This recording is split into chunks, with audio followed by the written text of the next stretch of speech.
Now let's talk about stencils, which are used to create shapes and lines in a specific area. And it allows you to apply colors to one part of the canvas. Now here's the default selection of stencils here. Buttons for websites, comic, festive, friskets, gradients, grids, rulers, shapes, stencils, and textures. You can also import a stencil that you've made yourself, and which is what we're going to do now, but we're not going to import it.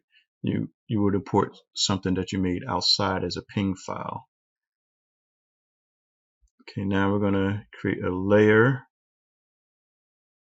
for our skin and a layer for our hair.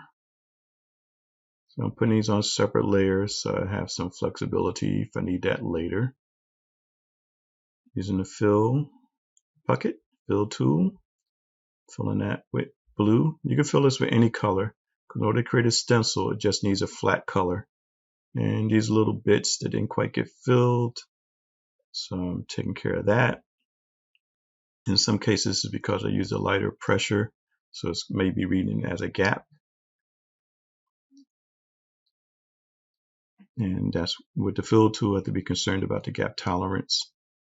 And also with everything else that's on this bar, so whether I want it to go to the border or whether I want to flood it. So we'll talk about these more later.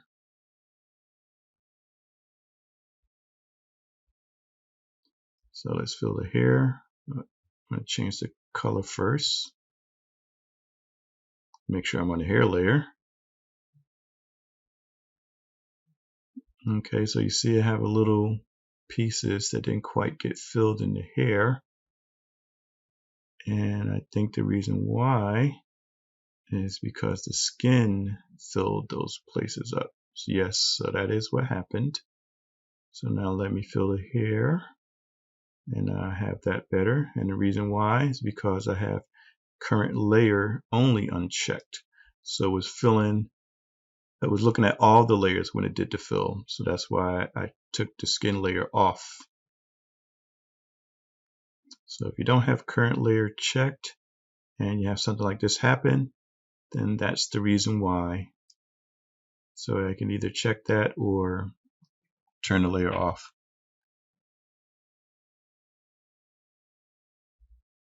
Okay, so now I've grabbed my freehand selection tool so I can clean up the little bits that overflowed.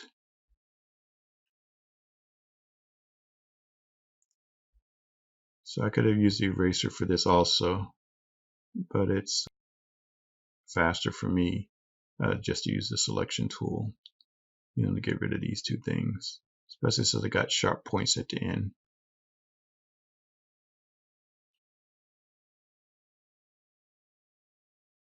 Okay, so now that's done, and we're ready to make a new stencil from the layer contents. Now I want to add this to my toolbox. I don't want to add it to the collection because collection makes it available every time I open ArtRage, and this doesn't have any mileage beyond this drawing. So I want to put it in the toolbox panel, which we see is done here. So I have my hair stencil, click it on and off. So just clicking it turns it on and off. And I'm going to create layer stencil from the layer contents for the skin, and save that also and add that to the toolbox. Name that skin. And now both of my stencils are complete, and I'm ready to do coloring. So we'll start with the hair, and I'm going to use my old brush. Now this is not the color that the hair is going to be. I'm just using something very dramatic just to show for the demo purposes. So you see, then to go outside to here at all, outside is where the stencil was, and that is how the stencil works. Now I've inverted the stencil, and I'm going to paint behind the hair, or outside the hair, I should say, because I could do this on another layer to actually be behind, but this is a stencil demo. So I'm showing the capabilities of using a stencil.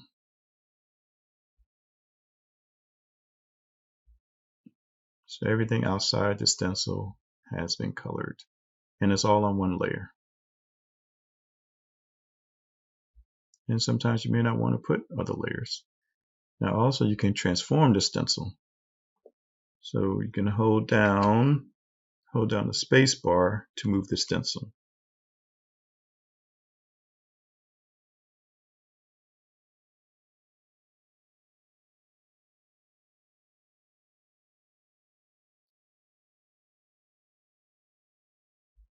And also hold down the control key to resize the stencil.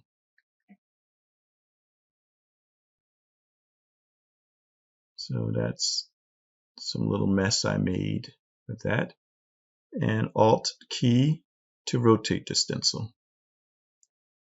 And it rotates around where the pen is, and the pen is movable also. So I've cleared that layer, and I'm going to straighten out this stencil. And it's not quite straight, but what I really need to straighten it for, I'm not going to use it at this size anyway again. So what I can do is just reset this. So reset the stencil scale, so it's back to original size. And well, you can reset the pen position, but I didn't move the pen. Okay, that's it for stencils for today. So please share, like, comment, and subscribe. Hit that bell so you don't miss any future videos. Please support me on Patreon so I can give you even more videos. And remember, just create.